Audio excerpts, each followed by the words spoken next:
This story takes place some time ago. I was around 13 years old at the time. At the time, I was staying with my mum and older sister at my late grandfather's cabin in the middle of the woods. It was a dark night around mid-August, and we had been spending the summer up there. Now, this cabin has always had a distinct personality. My great-grandfather built it himself after he finished fighting the war during World War II. The interior is made up entirely of dark wood. The furniture still has that old pre-war Nordic and Eastern European feel to it, where my family's from. Carlian style and hand-woven carpets line up the floors, and the walls are decorated with old worn-out frame photographs of unknown but serious-looking relatives of my family from the past. The house has always had some mysteries, a little off-setting, but still a calming feel to it. Me and my sister, being curious kids, had just on the previous day looked through some old photo albums belonging to our great-grandparents that we found in the library, a decision which we both regretted. It turns out it was customary back in the day to photograph the dead, and as you can guess, the albums dated after the war were filled with photographs of dead bodies sitting and laying next to their relatives.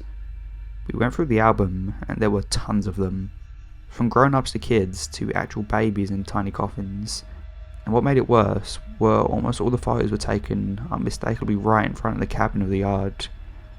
We shivered and wondered if the bodies had been buried here too, but decided in that moment that we would never ask about it. I mention this photo album detail because it's relevant for understanding why I was already feeling creeped out that night. That evening, me and my sister had decided to sit in the candlelit living room and read horror books together, because why not? We were standing in an old cabin after all, and it felt atmospherically appropriate. My mum, being a night owl and an insomniac, had decided to go for a sauna and shower in the middle of the night. The cabin's wooden sauna is located in the stone basement of the cabin. Another important detail to know is that the cabin is quite in the middle of nowhere in the middle of a forest. There are a handful of neighbours who all live at least a kilometre or half a mile away. The whole community has lived there for generations, and everyone knows everyone, so as a rule, we never had a habit of locking the front doors when staying there.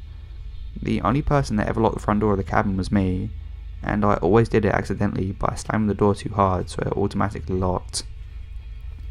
So it was midnight, my mum was down in the basement, and me and my sister were feeling really creeped out. We barely ever had visitors during the day, and nobody has ever showed up unannounced during the night to this place. We decided in that moment that we were probably mistaken and feeling spooked by the stories, and that it must be the wind that was making the noise. We were in a mostly light mood, despite both of us feeling a bit creeped out, when suddenly out of nowhere we hear a faint knock on the door. We both jump up. We barely ever had visitors during the day, and no one has ever showed up unannounced during the night to this place. We decided that in the moment that we were probably mistaken and feeling spooked by the stories, and it must have been the wind that was making the noise. But no, the faint calm knocking came again, then louder, followed by even louder knocking. We realised that undeniably there had to be someone out there and that they wanted to get in. In horror, we both ran to the kitchen to grab something to defend ourselves with. I grabbed the biggest knife I could find, and I had a quick chat with my sister on whether we should go to the basement or get my mum. The knocking continues, and this time whoever it was wasn't knocking on the door anymore, but they had moved to the curtain-covered window next to the door to knock on it instead. My adrenaline kicked in and I was feeling a little braver, so we decided to walk slowly towards the front door, and I decided to take a peek out the window. I moved the curtain slightly to the side and take a look. However, I see nothing but darkness out there. I close the curtain and turn to my sister, when suddenly in that moment someone tries to pull open the door aggressively. We both flinch, but thankfully I was the last person to enter the cabin that evening and the door's locked. At this point, it's just us, two kids with kitchen knives, and some strange person trying to get into our cabin in the middle of the night, and the only thing separating us is an old wooden door. At this point, we've both had enough spooks, so my sister runs down to get my mum from the basement as I stand shaking by the door holding my big knife. I hear footsteps on the front porch, but no more knocking or attempting to open the door. My mum comes upstairs, and she seems to be in disbelief that anyone would be trying to get in at this hour. We all stay in the living room, waiting for more sounds, but an hour passes and we hear nothing, until suddenly we hear a loud, panicking knocking on the door. We all jump up at the sound, and my mum goes rapidly to the window to open the curtain and check who it was. Suddenly, upon seeing who it was, she mutters, "What the?" and she slowly opens the door. We hear her exchange a conversation with a woman whose voice is familiar. We walk over to check who it is and realise it's our aunt, my mum's sister, who lives on the other side of the country, standing in front of our porch in the middle of the night. She looks scared and panicked, and my mum apologises to her. "No, sorry, you can't stay here. I'll order you a taxi and get you somewhere safe," and closes the door. After some time we see a taxi arrive and watch her leave in it. Our mum double checks that the door is locked and comes over to us looking worried. We asked her what happened, and she tells us that her sister had told her that there had been some dispute, and that she's now being chased by a handful of dangerous and angry men that want to kill her and are trying to track her down. She's been trying to run and hide from them for 2 days straight now. She has always lived a kind of wild life, but this was something new. The part of the story that really brought me chills is that the aunt claims that she had just arrived at our front porch that very moment when we heard the panic knocking on the door. She certainly hadn't been standing there quietly for an hour or been knocking on the windows, meaning that whoever was the person that was faintly knocking on the door about an hour before her arrival wasn't her. We have no idea who it was or what their intentions were, but I know that given the extraordinary circumstances, I would reckon that it was likely one of the men trying to track her down. I keep thinking back to that night. Whatever could have happened had that door not been locked.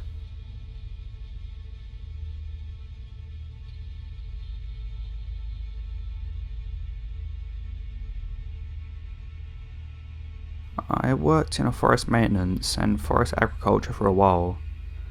Some friends owned a big plot of land in the Rocky Mountains. A group of us, all guys aged 18 to 38 years of age, would gather together several times a year, go into the mountains for several days and clear up shrub brush, make fires and, when appropriate, cut Christmas trees. This particular time, it was early spring, and our crew of 9 was at about 9,200 feet elevation. There was a fairly significant amount of snow on the ground. We had put in a long day's work and were headed to camp, until the old guy of the crew asked if we wanted to head to the slope. This is a near treeless slope, free of any large rocks, about 100 yards wide, with tracks of big trees on either side. We would go there and, using one of the gators, tow a tube downhill in the snow. It was so much fun. We got to the slope, set up a fire pit and cracked open the whiskey and started having our fun. We all took several turns being towed. Jeff was the new guy and the youngest at 18. We were giving him the craziest ride, swinging him close to the trees to freak him out, sort of an initiation. It was about 1 AM, pitch black except for our dying fire and lightly snowing. Not the smartest or safest thing I've ever done, but the most fun. Just as we were wrapping up and on the last rides and heading back to the camp, Jeff freaked out. He was stumbling over his words and couldn't express himself very clearly, but finally we got out of him that about 3/4 way down he had seen a man standing a few yards into the woods.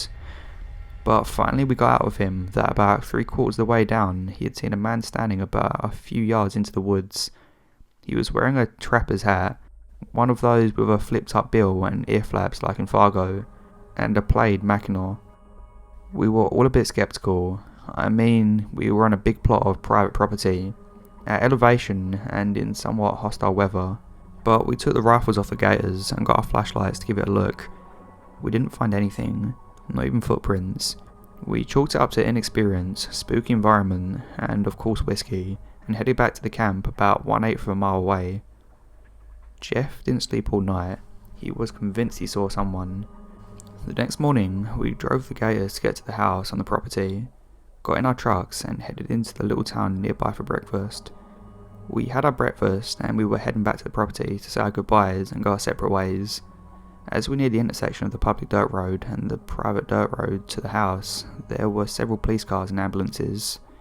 We stopped and talked to the police, who informed us the closest neighbours had found a body in a ditch as they were heading down the mountain.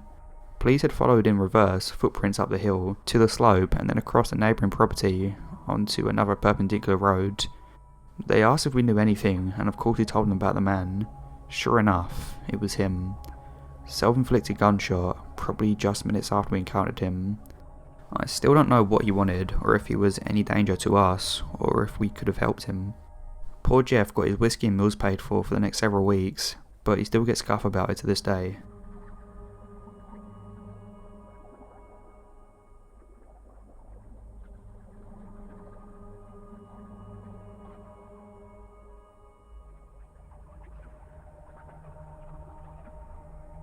We'll start off with some background information. I used to live in a university apartment complex while my parents were studying. This complex had a hill that was on top of it. It was steep enough for kids to take sleds and sled down the hill during the winter time. At the bottom of the hill, there was a small patch of woods. The forest contained a drain to prevent flooding. So back in elementary school, I was hanging out with my friend Daniel during summer break. Daniel was also 2 years older than me, and we was over at my apartment at the time playing Mario Kart. Then my mum came in and suggested that we go outside and get some fresh air. My parents were relatively lenient and allowed us to go anywhere as long as it was in the complex. Unfortunately for Daniel and I, we pushed this rule today. We went outside and went down to the woods to do some exploring. We began by looking for turtles, snakes and frogs. We couldn't find anything, so Daniel suggested to go through the flood drain and see if there was anything on the other side. The tunnel was dry since it hadn't rained in ages, so I was okay with it. I had been to the other side before, and it just led to a creek, and it was rather nice and secluded. So today, we went through the tunnel like usual, and when we came out, there was a group of 4 sketch-looking high school boys smoking. They saw us, and being a 3rd grader, I got nervous. So I will briefly describe them to make it easier to differentiate between the 4. One boy was chubby, one skinny one was holding a speaker, and one had long hair, and looked like a stereotypical surfer. I'll call them Fat Boy, Skinny Boy, DJ, and Surfer Boy. Upon seeing us, they dropped the cigarettes and started heading over to us. Fat Boy asked, "What the hell are you guys doing back there?" I was still really nervous, so Daniel did all the talking. Daniel said we were just exploring and seeing what we could find. They all nodded, and DJ asked if we want to have a rap battle. I didn't want to, but before I could say anything, Daniel says yes and our troubles begin. DJ finds a beat on his phone while Skinny Boy and Daniel prepare to battle. This is where it begins to go wrong. At first, it's rather harmless, and Skinny Boy was a decent rapper, and Daniel was absolutely awful. Now, I forgot to mention that Daniel was quite racist, and Fat Boy was black. At some point in Daniel's verse, he decides it's a good idea to use the N-word. Upon hearing this, Fat Boy calls out, "What did you just say?" Daniel looks nervous now, and stutters that it just slipped out. I start grabbing Daniel and trying to leave through the tunnel, when Skinny Boy grabs Daniel by the shirt collar and drags him closer to him. I begin to try and run away, like I am a little scared wimp, and get my parents' help. DJ sees me trying to leave and pushes me so hard that I fall and eat the dirt. After that, no one is forced on me and they're all just standing in a circle around Daniel. I continue running through the tunnel, out of the woods, up the hill and into my apartment. I frantically burst inside and started tearing up and telling my parents that Daniel was in trouble with the older boys. I was unable to articulate sentences because I was panicking, so it took 5 minutes for my parents to understand what I was saying. After I finished and told them what happened, my dad grabbed a baseball bat and went with me through the tunnel. 15 minutes had passed at this point.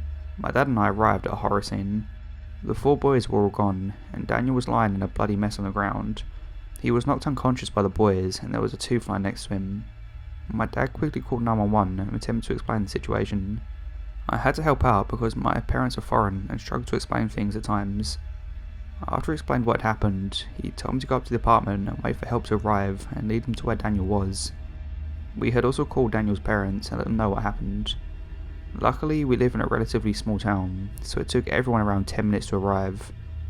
I led everyone to the scene that had just occurred behind the tunnel. When we got there, the paramedics got to work on Daniel to get him awake and treated his numerous injuries. Daniel barely regained consciousness eventually, and then was led to the ambulance to be driven to the hospital with his parents. 2 police officers stayed behind my parents and I to give us a lesson about being more strict and being careful in areas you think are safe. After everyone left, my parents didn't even ground me because of the shock I had just witnessed. After this, I never talked to Daniel again since his parents were annoyed about my irresponsibility and my parents' lack of care. He also had probably moved since I've never seen him around school. If anyone gets to this point in the story, I would ask you to be responsible, and if you're a parent, be strict on your child and always know where they are.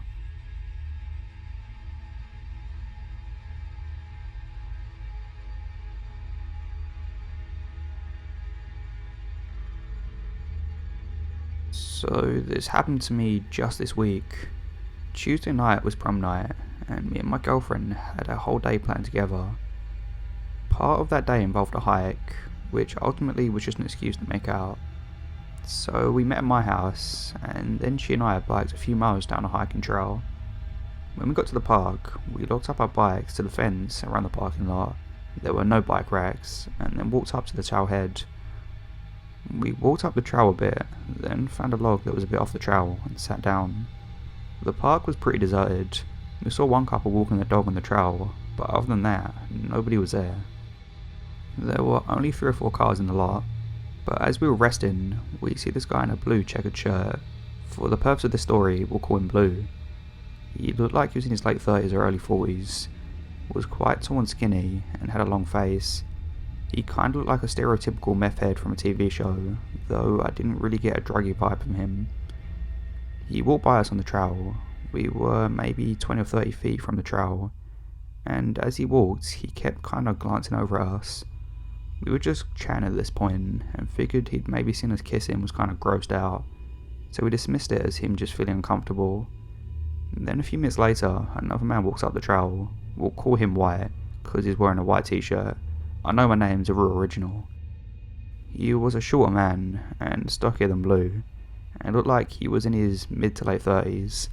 However, unlike Blue, his glances at us were more pronounced and noticeable. He seemed to really be inspecting us, rather than uncomfortably passing us like Blue did. At this point, she and I get a bit creeped out, but dismissed it in a similar fashion as Blue. Now, here's where things start to get creepy. A little while later, White passes again. This time, he's really taking a long look at us, turning his whole body as he walks away to stare. She and I decide it's time to start moving, so we walk up the trail a bit, hoping White will leave now that he was headed back to the lot. But as we walk up the trail, who do we pass but Blue, coming towards us. As we pass him, he makes a remark to us. "Be careful up there, I saw a couple of deer up that trail." I knew the park quite well. My dad runs there often, and I know that deer aren't all that dangerous, unless it's a stag, which he would have mentioned. So his remark begins to set off warning bells. Something's not right here. But again, I dismiss him as just an awkward person, and she and I continue walking up the trail. But after 100 feet or so, she and I both get the same bad feeling that something is seriously off here. So we turn around and back to the bikes. We try to talk about other stuff so we aren't as scared about what's going on, but as we pass a fork in the trail, we see Blue walking towards us again. He comes from behind us along the trail that begins to tow us, walking quite close behind. Uncomfortably close. The whole time he's pretending to look at his phone, but I know it's just pretend. He's focused on us. She and I pretend to not notice and talk about how we wish we could have found the deer, and talk about experiences we've had with a deer. We're almost at the parking lot now, and I'm itching to get out there, when who do we see sitting on the bench at the end of the trail? White. Now the trail ended right where White was sitting, but a fork went sharply left and dumped us a bit further down the lot. So I pull my girlfriend in that direction, and we walk rather quickly to the bikes without turning around. When we get there, I notice Blue and White standing next to each other, and then Blue starts walking down towards us again. I'm rushing to undo the bike lock, and luckily Blue isn't walking too fast, so I'm able to unlock the bikes and get on. She and I rush out there without looking back, so I'm not sure what happened to Blue. We don't know what they wanted with us, whether it was an abduction attempt or just trying to scare us from a drug deal, but creepy dudes in the woods, let's not meet again.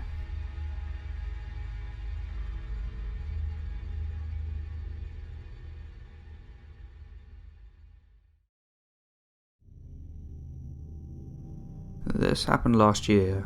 For some context, my parents live in a nice neighbourhood in a pretty nice house.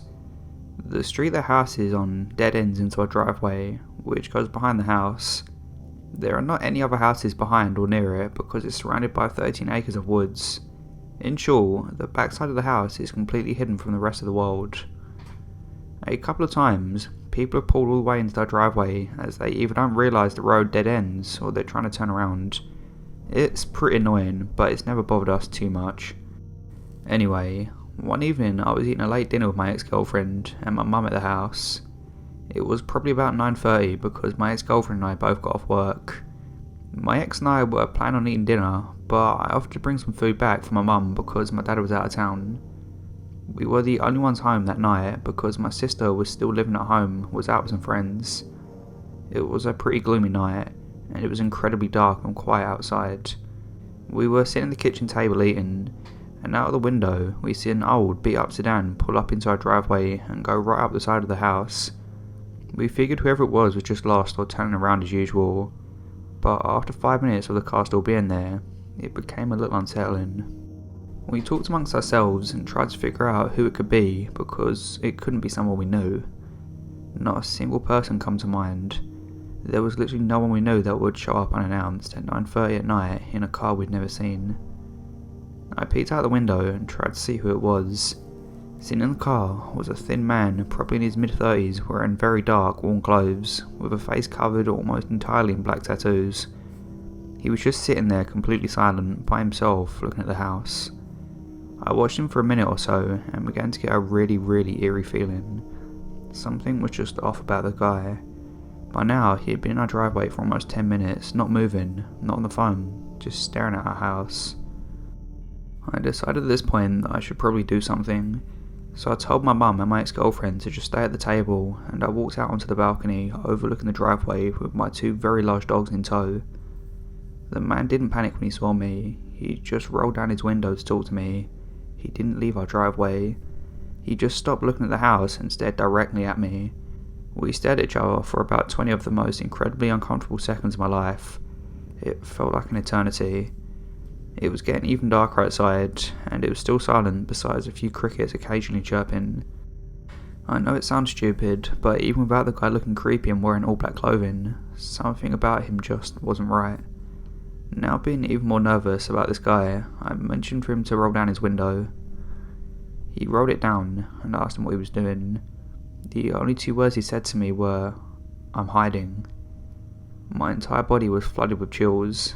I somehow managed to muster the words, "I'm sorry, but you can't hide here." We stared at each other for probably another 30 seconds before I told him that if he didn't leave, I'd call the police. He didn't react at all. He just sat in his car, not moving, staring at me. I went back inside and told my mum to call the police, and went and grabbed my dad's 12 gauge. While we were all hustling around trying to figure out what to do, my ex-girlfriend looked back out the window and he was gone. We didn't hear him leave, didn't see any lights. He just all of a sudden left without showing any prior intention to do so. The entire situation was just bizarre and unsettling. My mum, already on the phone with the police, told them he'd left, and they said they'd send the cruisers to drive around the neighbourhood and keep an eye out. I didn't sleep that night and sat in our family room with the shotgun on my lap until the sun came up. I still to this day don't know what the guy was doing or why he pulled into our driveway. I'm not sure if he somehow knew my dad was out of town and thought my 50-year-old mother and 16-year-old sister were home alone. And the scary thing is, my mum would have been alone if I hadn't decided to offer her to eat dinner with us. I don't know if he was scoping out the place for a robbery or if he was actually telling the truth and hiding from someone, but I have no idea who he would have been hiding from and why he would have been doing so in our driveway. I also don't know why the guy was so damn cold and eerie.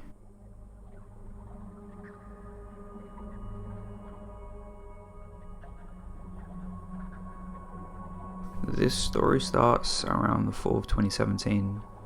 I was walking back to work from lunch when I passed this girl and I noticed she got up and started walking behind me. She took a different route and didn't follow me.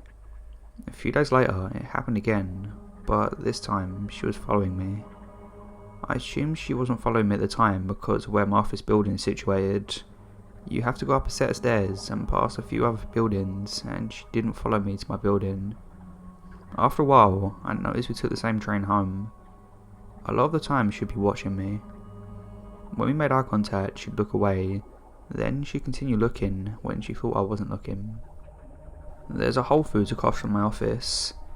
I went there for lunch a couple of times during the week.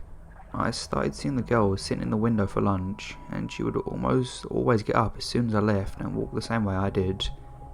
Around this time, I began seeing her more frequently. During lunchtime, when I go to the metro, she was almost always there. After a couple of months of this, I started noticing that she would get off the same station as me sometimes.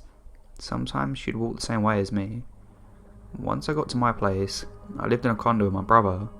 She would always pass by but never follow me up to the entrance. During this time, I started receiving phone calls at work from a random phone number. At the time, I assumed it's spam. There would either be silence on the other end, or the person would hang up immediately. I also started receiving fake Facebook requests from people I already knew, or were already on my friends list. December 2017 comes. By this time, I'm not going to Whole Foods as often. If she gets off the same station as me, I go into a restaurant or go shopping for groceries before I go home. Around this time, an old friend I went to high school with contacts me, kind of out of the blue. She wanted to follow me on Instagram. We text a couple of times and I accept her follow request. She contacts me again about a month later from a different number, but this time she's texting me frequently. I'm talking about every day and every other day. I'm not one to be mean or show when I'm annoyed too often, but after months of this, she asked me if she's texting me too frequently. I don't hesitate to tell her that she should lay off a bit. She stops for a week or so, then starts texting frequently again. This whole ordeal should have sent up red flags for several reasons. During this time, she'd ask me so many random questions, like what do you do when you're trying to get to know someone? She would ask for selfies, which I declined because I don't like taking pictures of myself, and I would tell her that there are plenty of pictures of me on Facebook. She would ask what I'm doing on the weekends and the names of my friends on occasion, which I wouldn't tell her because I thought that was weird too, and she'd want to know my friends' real names. I only sent her a couple of videos of fun things I do, but that's it. August of 2018 rolls. I'm still seeing this creepy girl everywhere during the week. I get pulled into my boss's office. He says a few co-workers receive fake screenshots from Facebook of me talking badly about them. Now, I never post on Facebook and would never talk bad about my co-workers on social media. I don't have a grudge with anyone, nor do I know anyone who has a problem with me. I'm a fairly easygoing guy. I managed to clear things up with everyone involved and still have my job. Of course, my friend is still texting me fairly frequently, and I tell her what happened a couple of days later when I get back home from work. I tell her I don't want to get too much into it, but she keeps insisting and pushing for more details. I finally told her I was going to bed and she got the message. The more I thought about all the time she texted me, the more uneasy I got. Some things that she said just didn't make sense, especially from the way I remembered her. We had kept in touch over the years, just not as frequently as we hadn't touched base for a while before I'd heard from her in December. A couple of weeks later, I decided to reach out to my friend on Instagram, but the Instagram she last messaged me on wasn't there. However, there was still an Instagram for her to follow that follows me back. I reached out to her and asked what her phone number was. The phone number is completely different, and it turns out she was never the one texting me, nor did she request following me on Instagram. I tracked the number and it turns out to be from one of those fake phone number apps. I request to be blocked from the service and I never hear from my friend again. After talking about it with my brother and a couple of friends, I'm almost 100% certain it was the girl that had been following me. These things only started after she appeared. The phone calls to my office, the fake Facebook requests. A few days before I was pulled aside by my boss, my friend texted me and said she had a very weird feeling about me and wanted to make sure I was okay. I just thought that she was being weird at the time and didn't think too much of it. The whole ordeal is really scary when I look back on it because I sent videos of myself and my dress at one point. My friend even confirmed a post my brother made with pictures he tagged me on Facebook. I was texting a stranger for 8 months about my life and they apparently had access to my Facebook page. I still see this girl and she obviously works in the same area as me. She doesn't follow me around as much, but when she does see me on the metro, she always watches me or sits somewhere where she'll be able to make eye contact with me. I'm always careful now if anyone texts me from an unrecognisable number, and I'm just paranoid. I know this story might seem a little bit all over the place, especially with the conclusion I came to of the girl posing as my friend, but I had to get this off my chest. So creepy girl has been following me, staring at me, and most likely catfish me. I don't want to ever meet you, ever.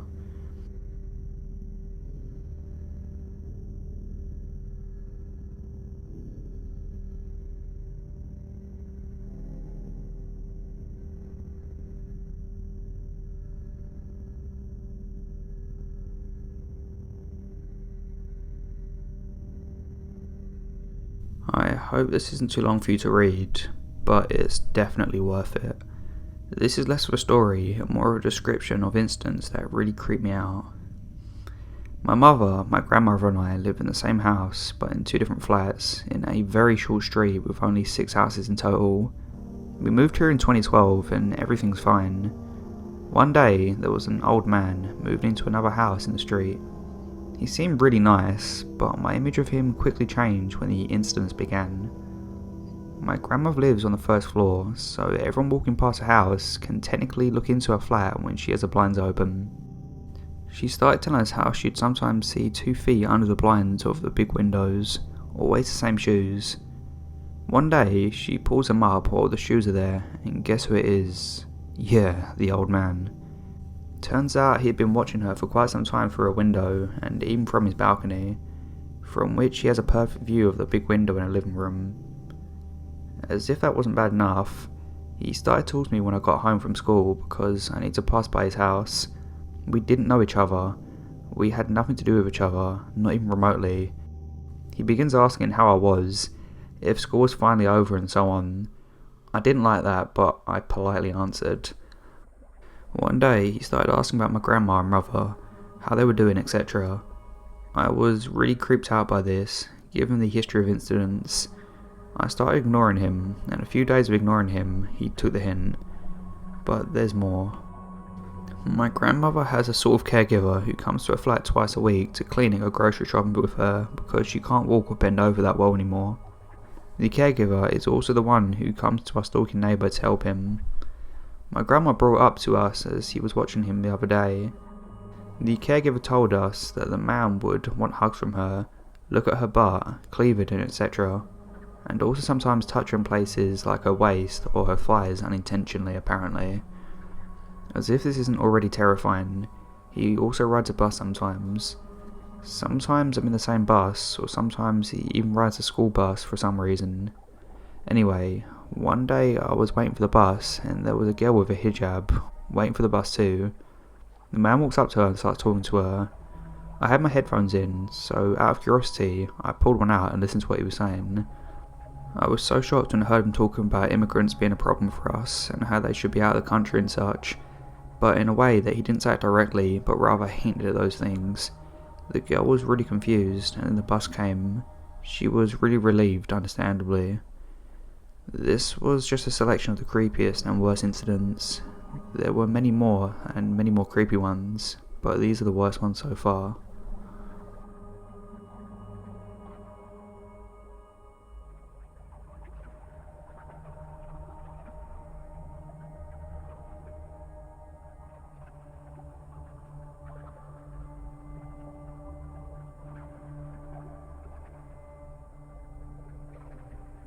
A few days ago, I was walking downtown in the mid-afternoon when I became aware of a presence walking behind me. It's a busy city and crowded street, so I don't think much of it, but this man stays right behind me for a few blocks. I can hear his breathing behind me, becoming ragged and coarse. His breathing gets heavier and heavier as he follows me. I don't want to turn around and make eye contact, but I can sense him following me. Then I hear him say it. "Honey, if you don't slow down, I'll never catch up to you." I get terrified. I feel my blood run cold, and I whip around and confront him. He's big, at least a foot taller than me, and I can see on his chest one of those little sticky paper ID tags. He's from a mental hospital. A mental patient has been following me for blocks, and now is trying to get me to slow down. I turn away immediately and cross the street, not looking back, but he appears to stop following me at that point. I'm still just as terrified about the incident.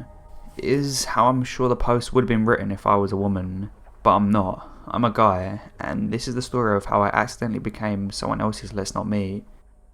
I've been out of the office for over a week due to a nasty bout of bronchitis that utterly wiped me out, and my girlfriend, my poor loving partner who nursed me back to health, now herself become stuck at home.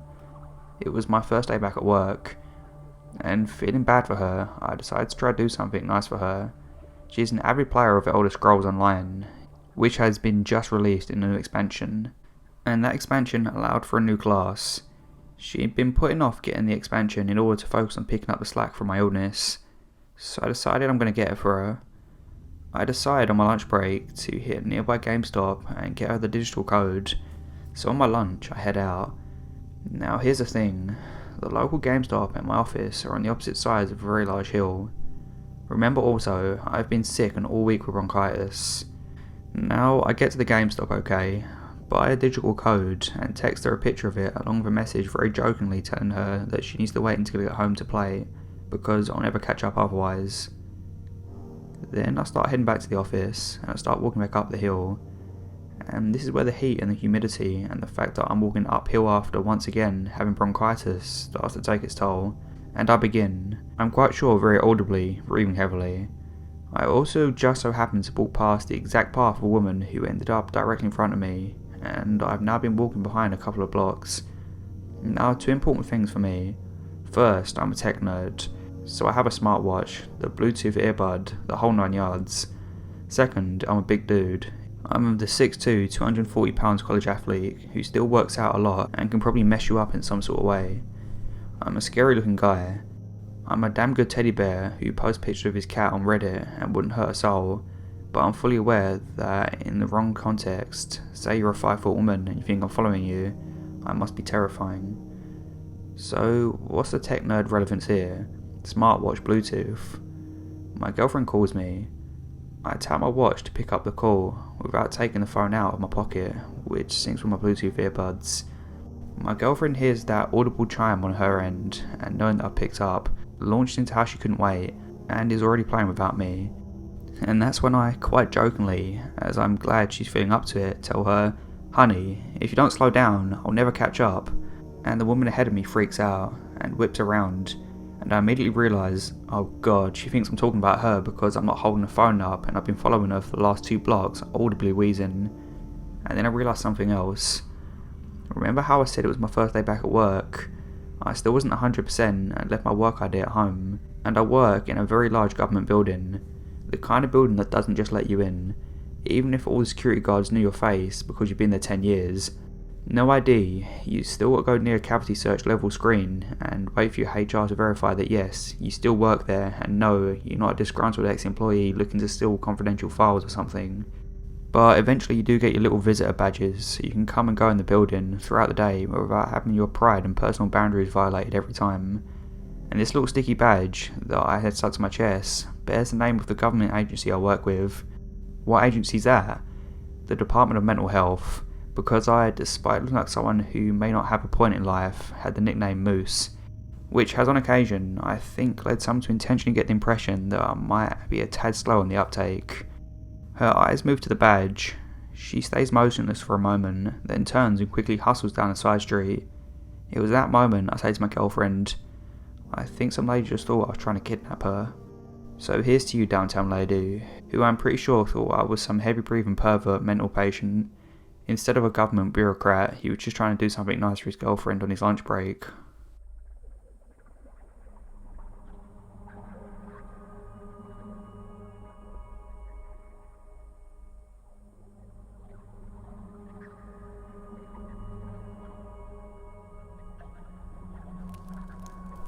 When I was in the 8th grade, my parents separated. Basically, my mum packed her and I up one night and we moved to my granddad's house and didn't look back. We ended up living there through my high school years when he died. My parents officially got divorced. My mum remarried and we moved into the city with my stepfather.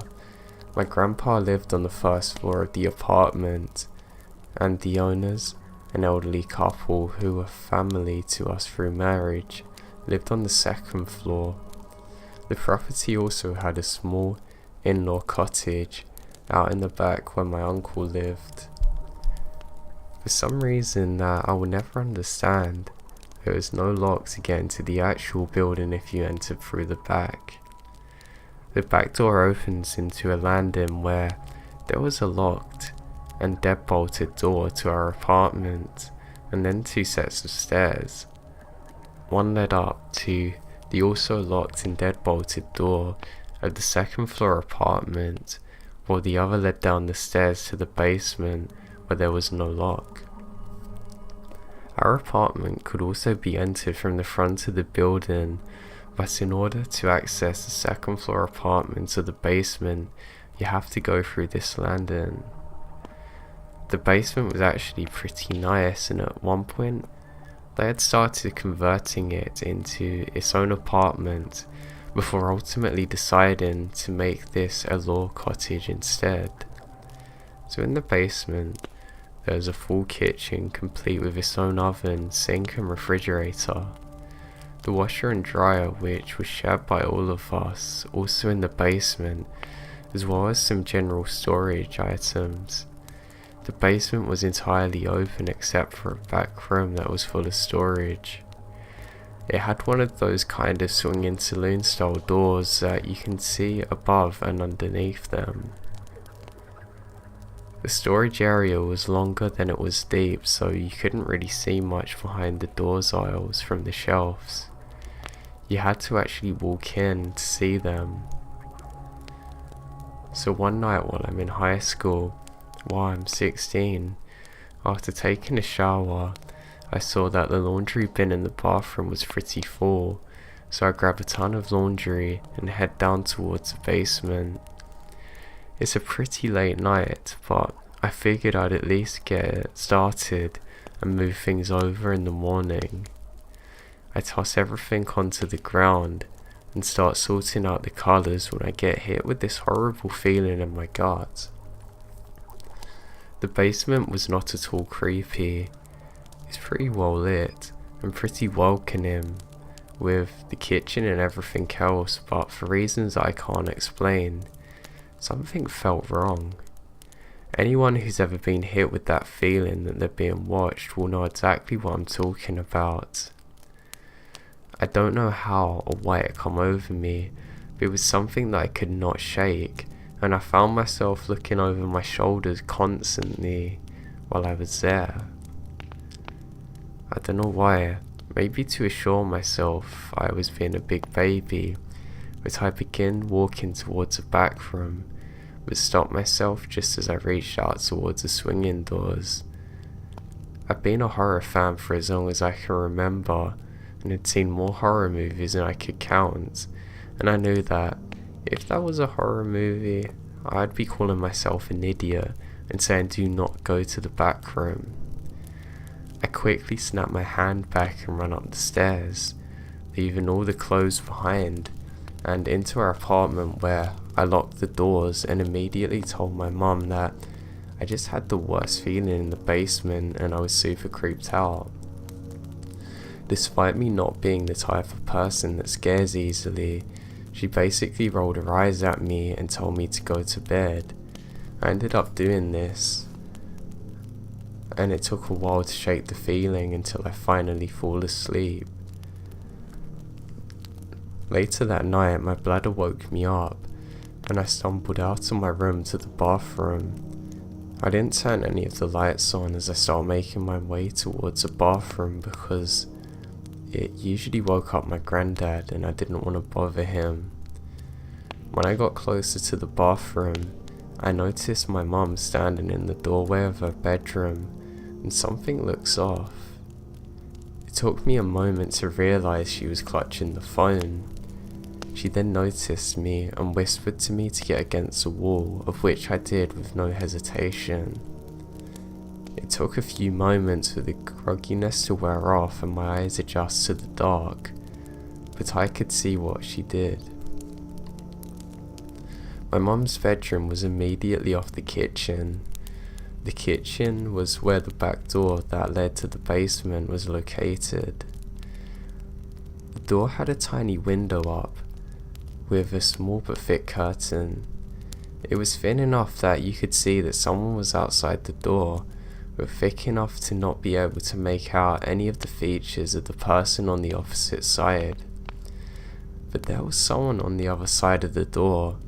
Every now and then, the doorknob would move and you could hear the scratching sound that was on the other side. I have honestly never been so afraid in my life. I'm not sure how I managed to do what I did next. It was like someone else had taken control of me, and I slid down against the wall I was clinging to, and started to crawl against it in the darkness towards the kitchen. My mum looked petrified, watching back and forth between me and the door. She kept whispering to stop and go back, but I kept going forward.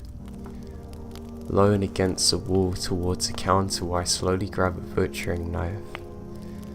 I was shaking the whole time I moved with the knife in my hand on the ground next to the fridge, which is next to the door the man's trying to get into. I had this horrible feeling that I was going to be killed, but if I was, I'd at least go out with a fight. It felt like I sat there forever in the darkness next to the door with my mum hiding in the bedroom doorway across from me, just waiting. But it was only for a few minutes. My mum had already called 911 before I woken up and stumbled my way towards the bathroom. The lights from the approaching squad cars soon filled the kitchen, and from the other side of the door, I can hear a sudden clamoring and commotion and the slam of the back screen bursting open, as well as the assailant running off. It was around 3 AM when this happened, so it was completely dark outside, and we lived by some train tracks with very thick forestry around us, making it easy for the man to escape. The police pursued him though. The policeman come in and took my statements and my mum's. My grandpa's also. He managed to sleep through the entire thing until the police came through to search the apartment. Sounds like a me thing to do. The outside of the door and the doorknob were completely covered in deep scratches, like someone had been going at it with a knife trying to figure out how to get in. But that's not the most horrifying part. That is reserved for the basement. The clothes I'd brought down were not where I'd left them. They had been thrown about in the back room, the one with the swinging door that I had stopped myself from going in. The boxes were out of view, and they've all been opened and gone through, with missing food wrappers on the floor. He had been down there looking for something to steal. He was down there when I went down to do the laundry, and I almost walked in that room, and would not have seen him had he had a knife or other weapon. To this day, I can't help but find thinking to myself what would have happened had I walked into that room alone.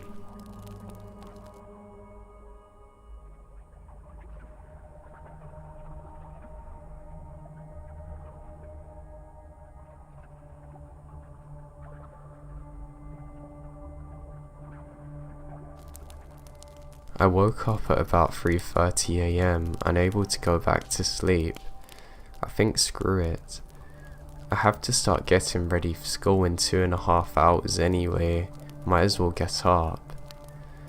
Soon I realise there is nothing to do that early in the morning, so I decide I'm gonna walk up to the 7-Eleven, grab a Pepsi and walk around for a bit. I leave for the 7-Eleven at about 4 and walk around for 20 minutes. I look at the time on my phone and think, alright, time to go back. I'm gonna take the long way. The long way which basically leads straight to where I live. I turn the corner to start my journey down the long street, and the first thing I see is someone sitting on a bench at one of those little party huts at parks. You know, I have a bathroom, grills and benches. If you've ever walked around at night, you know that feeling you get when you see someone. I'm hoping to just walk past them with no problems, but of course, that didn't happen. I walk a little bit closer towards the party hut, then I hear the person sitting there say hey. I turn to give her a head nod. From what I could see, she looks kind of weird. Then she says, why don't you come over here? Then things go bad. So of course, me being a straight female, my first thought is, she wants me to hang out with her. Then the skeptical part of my brain is like, wait a minute, this isn't right, keep walking. I listen to the skeptical part of my brain and continue walking, and she keeps screaming for me, all of a sudden stopping. I see 2 people walk out from behind the hut and start walking towards me, and one of them screams, "Are you deaf?" I guess my fight or flight response kicks in, Thoughts are racing through my head and I'm debating on whatever I should do now. Should I run? No, what if they're faster? I can't fight them. I've never fought before and there's two of them. It then randomly pops in my head that the next best thing to do is try and scare them. And I remembered something Bray Wyatt said the night before on WWE Monday Night Raw. I turned to look straight at them and screamed in a really deep voice, "Your shattered bones will pave the streets of my kingdom." I then hear, "What the heck?" Yeah, screw that. Them and the girl just take off running across the park. They probably thought I was a psychopath. I bolt it home, laughing on the way. I had too many emotions running back. Shock, relief, fear, and laughter because I managed to scare them off.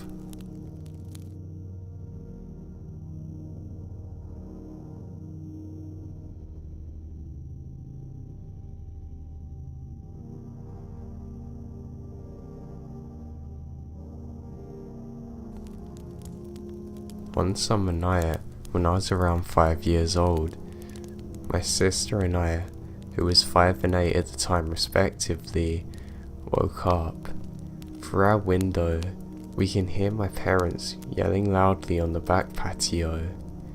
This was not a common occurrence, and when they did fight, it was not typically anywhere that was near to having a chance of us hearing. But this sort of thing did happen from time to time. And through the situation, we kind of shrugged it off, shut the window and went back to sleep. We completely forgot about the ordeal. It wasn't until years later we learnt the truth about the yelling. As an adult, I overheard my mum explaining the situation to a family member in another room. I'm a little fuzzy on details as this occurred long ago, but this is the gist of it. Apparently at some point at night after my sister and I went to bed, my parents received an unusual phone call from someone using an electric interpreter, the same type of technology a person who is deaf might use to make calls and communicate over the phone. Understandably, my parents were a little surprised because they didn't know anyone who would use this service to contact us. But either way, they accepted the call. I'm not sure how this person on the other line introduced themselves, or if they even did at all, but they knew the full names of everyone in my family, which was immediately very creepy and alarming. The conversation began to escalate as the person on the other end of the phone very specifically explained what our home looks like, and told my parents they're hiding somewhere in our backyard, which was large, dark, and full of all kinds of plants and trees, making it hard to see them in there. There were too many places to look. At this point, the tormentor made it clear they had the intentions of entering our home, dismembering myself and my sister. At this point, understandably, they were beginning to become frantic. There's a chance no one's here and it's a cruel joke, but what if it wasn't? My dad asked if they're really out there and they said they were. They say, what are my parents doing at that moment? They then managed to describe exactly what they're wearing, and just like that, this infection of a human on the other end of the line explained what my dad was doing specifically. Exactly what he was wearing. Where certain things on our patio were placed on my mum's facial expressions. They were real and about it. My dad, a rough guy but with a heart of gold, charged into the night ready to kill anyone he encountered. But neither of my parents had cell phones. As my dad was venturing out into the dark that night, he found nothing, and when the cops showed up soon after, they found nothing too. The police were not able to trace the call because the electronic interpreter which they said was a common device used by people trying to anonymously harass people over the phone. I was not told about this until a decade after it happened.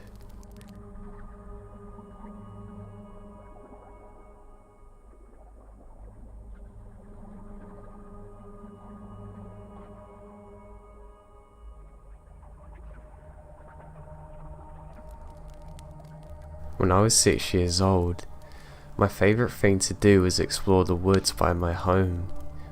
I never went into the thicket alone. My friend Ethan liked to join me, but sometimes it would be me and my neighbour Katrina, who was 7 at the time. To get to the woodsy area, you had to cross a large tree fallen over a small ravine, something I would never do now, but at my age I was fearless, I guess.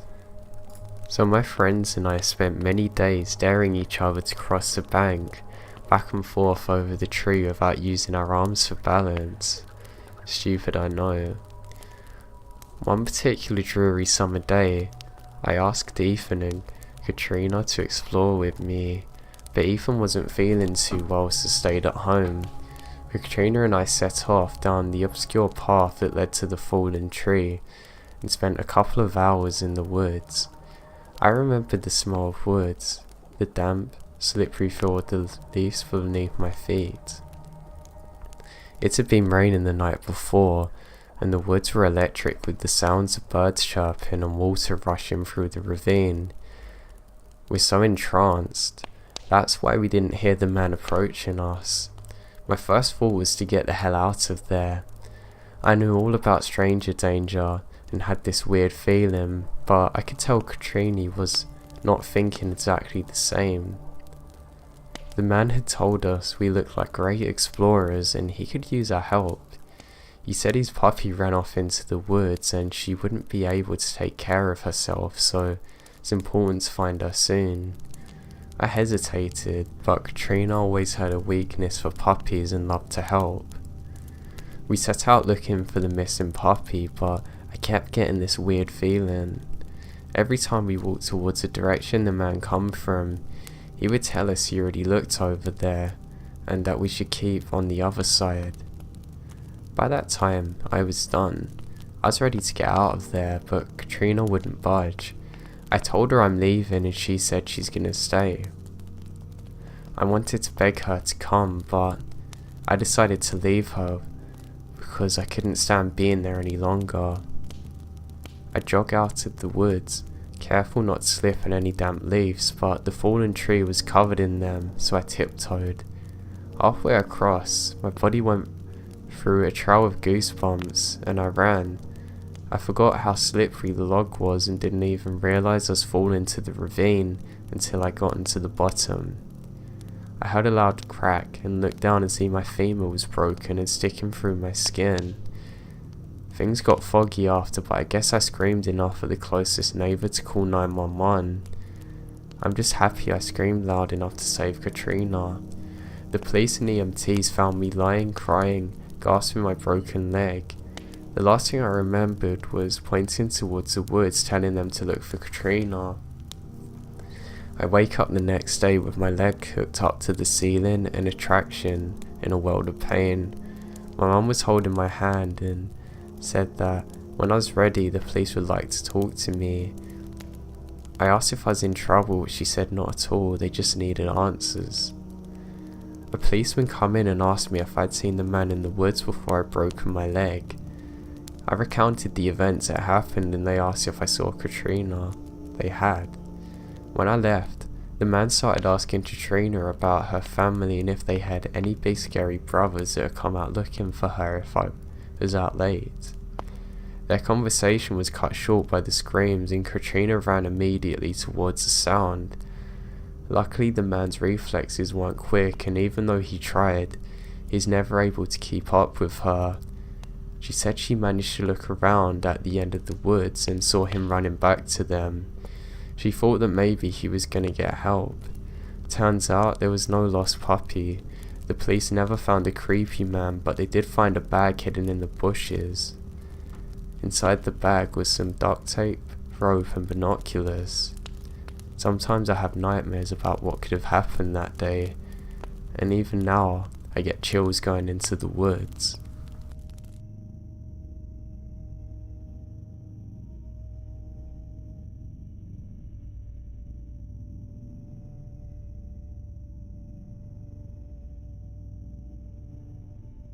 Last summer, I was camping with my partner and our 30-pound dog along a creek in a popular area in a nearby national forest. It was an established site, but not a campground.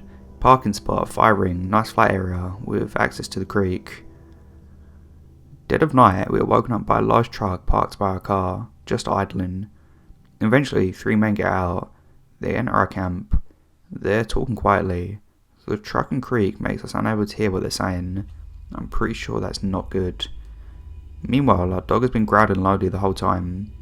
Early on, I was with my partner to be quiet, hold the dog and hide. I got out our sleeping bag and put my shoes on. The only thing I had for defence was a forest axe, halfway between a hatchet and an axe, very useful for getting by in the woods. It had a leather sheath with a metal button latch to protect the blade. They took their time, perhaps as intimidation, but eventually got closer to our tent. I loudly popped the metal button from the latch, taking the sheath off, preparing to become an axe murderer or be murdered myself apparently. The 3 heard the latch. My assumption is they thought it was a gun holster, quickly left the camp and got in their truck and left without a word spoken. So yeah, guys who want to have me promptly murdered in the woods for unknown reasons in the middle of night, let's never meet again.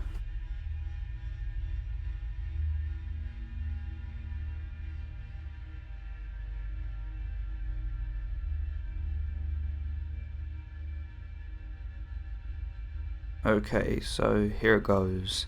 My husband and I went camping for the first time ever in Arizona as part of a long trip out west. I had picked out this really cool place that was on a mountain overlooking a beautiful landscape. It's next to a cliff and in a really isolated location. I'm talking like 20 miles out on gravel roads in the middle of the national forest. So we get out there and set up our tent and hike a little bit and take pics of the surrounding area. We see a few cars parked around 2 tents and decide to stop and talk to the other campers nearby because we'd heard that there was going to be a really bad storm that night. These were 4 guys who were from Arizona and they told us not to worry and that the storm didn't get that terrible around this area. This was all the persuading that we needed to stay. Later on, while I'm walking a bit further down the campsite, we see a woman there with her dog and another older lady. We smile and wave and continue to hike down a bit further into the forest. Let me elaborate. Because of the storm, we are one among maybe a total of 7 campers that decide to stay and withstand the night. We watch the sunset when we get back to our site, make sure our car was only a few yards away, and go into our tent when it gets too dark to see. There are no stars tonight, due to the storm clouds, and it hasn't begun to rain yet, so we decide to try and sleep right away so we could possibly sleep through the storm when it does hit. It is insanely windy that night, so it's hard to sleep, but we eventually managed to get a bit of shut-eye. I wake up at around 10:30 PM to the sound of some crazy thunder rolling through the mountains and rain hitting down off our tent. I'm a little freaked out because there's a lot of flash floods out here and I didn't want to fall off the side of the cliff. But I tell myself to try and sleep and eventually I doze off again. It's 12 AM and I'm wide awake again. This time because I hear something heavy hitting the side of our tent. Like full on, sounded like someone could have been punching our tent and sliding something down the side of it. I open my eyes and I can't see anything. It's completely dark, no light whatsoever. The sound continues every couple of minutes, and at this point I'm really scared. Suddenly I hear footsteps right next to the side of my tent. They're slow but steady. I felt my entire body freeze up. I seriously start thinking that this is how I'm gonna die. My heart is beating so fast that I'm certain whatever is out there can hear it. Them, whatever it is, lets out a deep sigh right on the opposite side of the tent.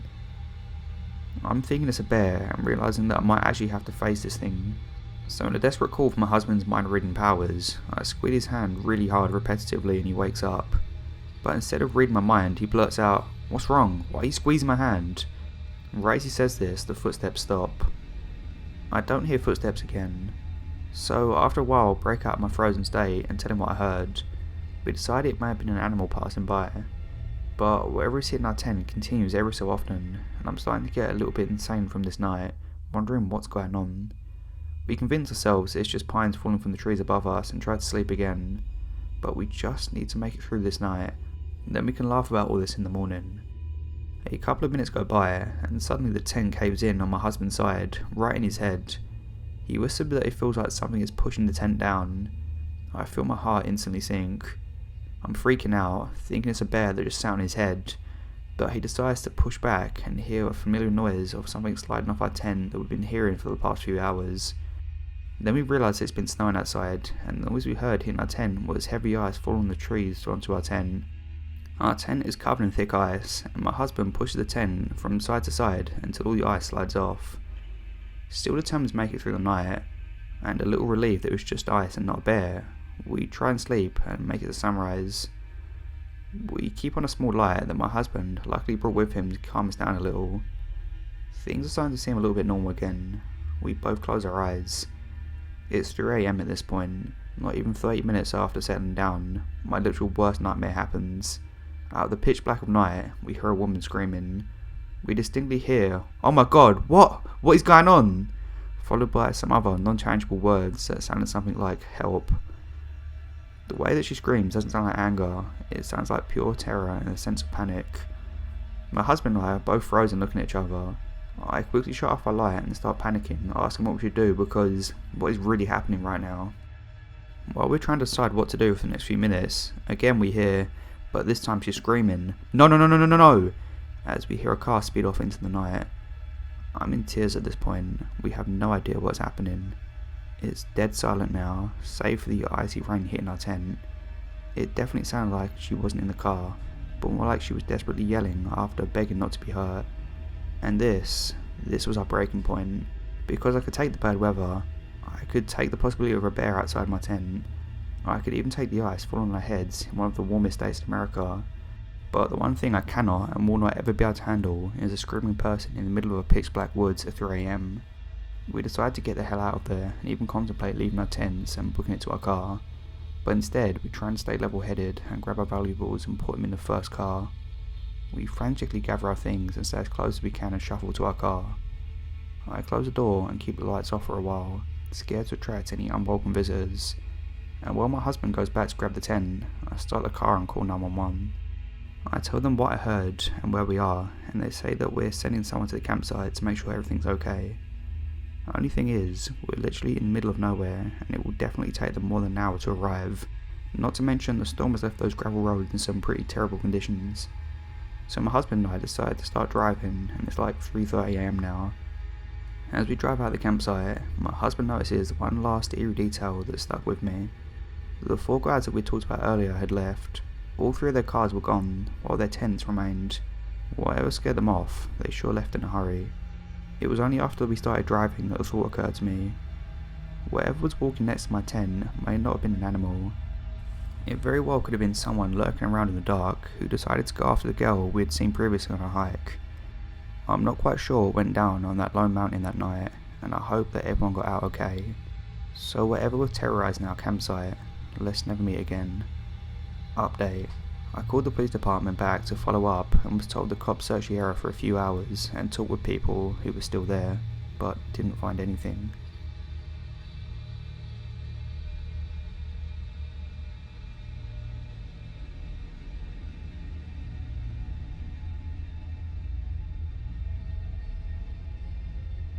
This happened 3 weeks ago, and it still scares the living hell out of me.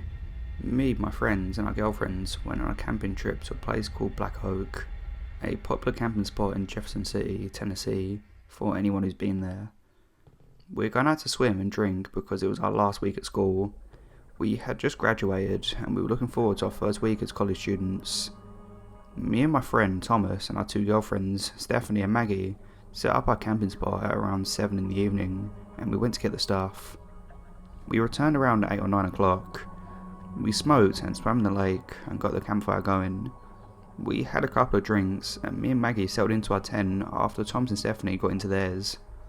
We were laying down and cuddling, and Maggie said, "I think there's someone outside."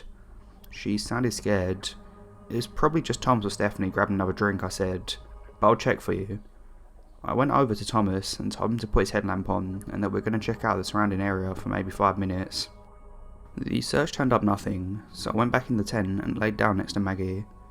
The fire was still kindling, so there were still shadows around. I saw a shadow outside and thought the same thing I thought before. When I heard Thomas speak from the inside of the tent and say, "Jesus, that's the third drink you've had in an hour," I sat up and still as a statue. I messaged Thomas and said, "That wasn't me outside, dude." He quickly replied back with, "What the hell? I heard you 30 minutes ago unzip the tent and get out." My blood ran cold when I saw the shadow stand outside the door of the tent. I grabbed my pocket knife and held it at the ready. I looked over at Maggie, who had woken up. I saw tears run down her face as she looked at me. I thought, oh god, this is really happening. The shadow moved away from our tent and over to Thomas and Stephanie's tent. I heard Maggie sob and I overheard movement again. This random person was stalking our campsite, looking for God knows what. I lay back down and typed in a note on my phone. I typed out, "Be quiet, I don't think the person knows that we know they're here." I showed it to Maggie and she nodded her head slowly. We laid there for God knows how long, waiting for the movement of footsteps back in the surrounding woods. Suddenly I heard Thomas yell, "Back away from our tent!" I unzipped the door to see a 40-something-year-old man looking absolutely bewildered. I pulled out my pocket knife and said, "You better leave before things get ugly." All this man did was give me the weirdest grin I've ever seen on a human face. "Get out of here!" I hear Maggie yell from the tent. His eyes darted to my girlfriend and I got defensive. In an instant I stepped in front of the door, making sure he knew I meant business. His smile quickly faded when he saw the knives in mine and Thomas' hands. He looked at both of us and ran off into the woods. Me and Thomas chased him down with our headlamps on. We followed back to the main parking lot of the public land. We saw a white beat up car drive off. We didn't get the plate numbers and it still makes me angry that we didn't. We packed up immediately, put the fire out and drove back to my house as on the same road as a camping spot. When we got there, we had to realise what we just went through. It's been 3 weeks since then, and I don't know if I'm ever going back to Black Oak. So if you do camp there, please be careful. I don't know what that man wanted, or what he would have done if we hadn't woken up.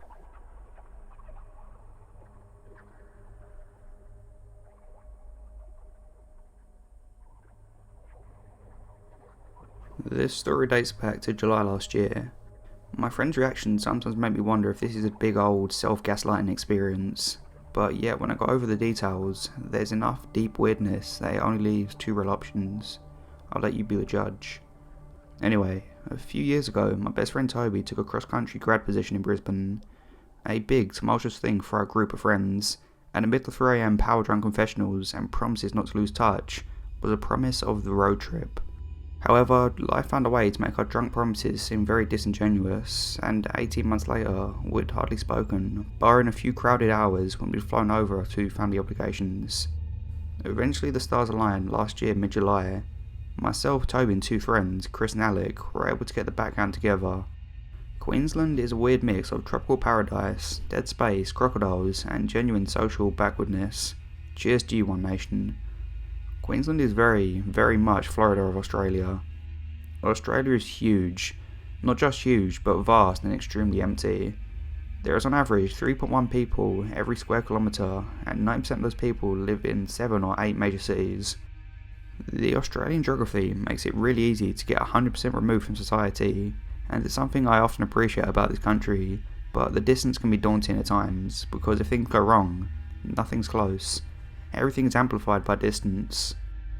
Our plan was to fly in, cram 4 dudes and 2 weeks worth of supplies into Toby's family sedan, and straight book it 1,600 kilometres from North Brisbane to Cairns. Being fiscally endowed and time schedule orientated, we opted to keep driving most nights until we found interesting or free campsites to pitch up, which was a complex process of cross-referencing driver fatigue with relative passive aggressiveness of campsite comments. Generally speaking, we opted for road stops, but one night, after staying too late in a particularly nice town, and reading a few particularly average reviews of the rest stop up the road, we decided to go to an unmarked, but seemingly well-known campsite. Around 9 PM, we took left off the highway, followed the wiki camps, and towards our campsite, about 2.5 kilometres away from the Bruce Highway. Despite the remoteness, we found the campsite, a small 30-metre clearing between the banks of an apparently crock-filled river and tall gum trees, already occupied by a single caravan attached to a 4WD. Being quite familiar with camping, I felt a little awkward intruding on what I'm sure the caravan owner assumed as a private spot well after dark, and made a mental note to smooth over any grievances with a cup of tea and a good day, should we see the owners before we left. We started setting up the camp despite the frustratingly gravel-thick soil. We weren't being particularly loud, but must however have attracted the neighbour's attention because he flung open the caravan door within 2 minutes of us arriving and started one of the weirdest conversations I've ever had. Expecting a grey nomad, look it up, couple, and please keep it down, I was a little surprised by the 55-ish, bushy-bearded man that approached us. He seemed erratically drunk and asked us if we had a bong, which we did not. I offered him a beer and he asked us where we was from. We mentioned Perth. He asked our names. We went around the group. I asked his name and he said, "Oh, don't worry about that," and then he cleared his throat and made a joke. "You know, I'm a great gay prostitute." Mutual unexpected statement in silence. "Yeah, I'm great, but the other boys don't enjoy it as much," with awkward laughter. It is also important to note that Chris and Alec were not particularly interested in this conversation, preoccupied with tents. Minimal attention was being paid. Toby had made more of an effort to engage, but was tending to his swag, and I was more or less solely engaged in the conversation. Despite the bad joke, which I chalked up to different cultural sensitives, I asked him if he minded us camping here, and what he was up to tonight. He replied, "Oh no, I'm just watching State of Origin. You know, I have trouble making friends." He then pondered for 10 seconds and followed up with, "I used to have a good friend, but he was a crossdresser, so I had to kill him." He said it so naturally that my general human statement interpreter, again, thought it was just an off joke and an auto response he'd already kicked in by the time I realised he'd said it. "Oh, so is the river far from here? Are we in range of the crocs?" I asked when my brain could figure out why he said that. "Oh, about 150 metres that way, with the shallow graves. You know, my friend knows where some shallow graves are up in Harvey Bay. But yeah, being out here alone, I wouldn't worry about the crocs. Do you promise not to kill me if I don't kill you?" This was enough to trigger my danger response. "Oh, do you think Queensland will win the State of Origin? It would be embarrassing to lose all 3 games. What's the score anyway?" I asked in an attempt to show I'm less scared of the snake than he is of me. "Good point. Just come knock if you boys want to come in," he asked as he walked 10 metres to his caravan. I immediately turned to Toby and asked how much of that conversation he'd heard. He said not much, but enough to be a bit shaken. I asked Toby if he caught our bearded friend's name, and he replied that he hadn't. I immediately insisted to my friends that we not take the walk to the river, despite Alec repeatedly saying, "I'll be there in 5 minutes, just let me finish my tent." I made it very clear that we need to see the river right now. In the very remote dark, we huddled around a smartphone torch, and I explained the conversation I just had with a nameless mate. Alec and Chris again had only heard this guy as being friendly and asked our names, and certainly didn't understand why I was being so edgy. Despite my being fully aware that we were in an actual horror movie, I agreed to keep setting up and wait to see what happened. I immediately started sizing rocks to have a one-on-one fight to death if it should come to it. 10 seconds after considering what mano-a-mano rock fight would actually consist of, I asked Toby what we should do and if our mate Taylor happened to have a gun. He paused very briefly and then very quietly aggressively pronounced, "We're getting the hell out of here." And so we packed up extremely rapidly, one eye on the caravan at all times. Despite problems from Alec, we got the hell out of there. I still have no idea what this guy was trying to play at. Maybe it was a big old joke, or maybe there's something more sinister to it. You can get away with a lot when no one's looking, and there's a whole lot of people in the rural area of Queensland that aren't looking. Either way, let's not meet again.